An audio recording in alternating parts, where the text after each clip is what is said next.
ഇരുന്ന് വെള്ളം കുടിക്കുന്നത് അത്ര നിസ്സാരമായ കാര്യമൊന്നുമല്ല കേട്ടോ. അതിലൊരുപാട് ഗുണങ്ങളുണ്ട്.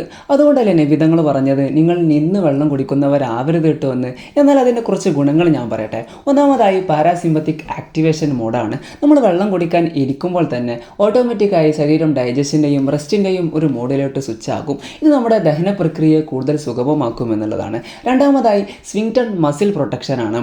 വെള്ളം ചാടുന്ന ഒരു പൈപ്പിന് താഴെ ചെറിയ വിള്ളലുകൾ ശ്രദ്ധിച്ചിട്ടില്ലേ? എന്നാൽ അതുപോലെ സ്വിങ്ടൺ എന്ന വാൾവിലൂടെ ഫോഴ്സിൽ വെള്ളം ആമാശയത്തിൽ ചെന്ന് ചാടുമ്പോൾ ചെറിയ ക്ഷതമേൽക്കാൻ സാധ്യതയുണ്ട്. ഇത് പിന്നീട് ദഹന പ്രശ്നങ്ങൾക്കും കാരണമായേക്കാം. മൂന്നാമതായി വാസോവാഗൽ റെസ്പോൺസ് ആണ്. നമ്മുടെ ശരീരം ആസകലം വ്യാപിച്ചു കിടക്കുന്നതും നമ്മുടെ ഹൃദയമിടിപ്പിനെ വരെ നിയന്ത്രിക്കുന്നതുമായ വാഗസ് നാഡി ശാന്തമായിരിക്കും. എന്നാൽ പെട്ടെന്ന് വെള്ളം കുടിക്കുന്നത് മൂലമുണ്ടാകുന്ന വാഗസ് വാഗൽ ഷോക്ക് തടയാൻ ഇരുന്ന് ശാന്തമായി കുടിക്കുന്നത് അത്യാവശ്യമാണ്. മാത്രമല്ല ഇരുന്ന് സാവധാനം മൂന്നിറക്കായി കുടിക്കുക എന്നുള്ളതും ഒരു പ്രധാനപ്പെട്ട സുന്നത്തും കൂടിയാണല്ലോ. നാലാമതായി ഗ്ലോമെറുലാർ ഫിൽട്രേഷൻ.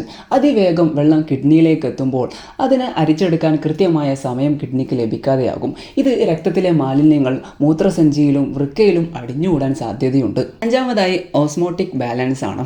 ശരീരത്തിലെ ദ്രാവകങ്ങളുടെ സന്തുലിതാവസ്ഥയാണിത്. എന്നാൽ നിന്ന് വെള്ളം കുടിക്കുന്നത് മൂലം ഈ ബാലൻസ് തെറ്റുകയും സന്ധികളിൽ അനാവശ്യമായ ദ്രാവകങ്ങൾ അടിഞ്ഞുകൂടുകയും ഇത് ഭാവിയിൽ ആർത്തൈറ്റിസ് പോലുള്ള രോഗങ്ങൾക്കും കാരണമായേക്കാം. ഇത്തരം നിസാരമായി കാണുന്ന കാര്യങ്ങൾ ഒരു സുന്നത്താണല്ലോ എന്ന് കരുതി ചെയ്യുന്നതിലൂടെ വലിയ ആരോഗ്യ ഗുണങ്ങളുമുണ്ടെന്ന് ഓർമ്മപ്പെടുത്തുന്നു.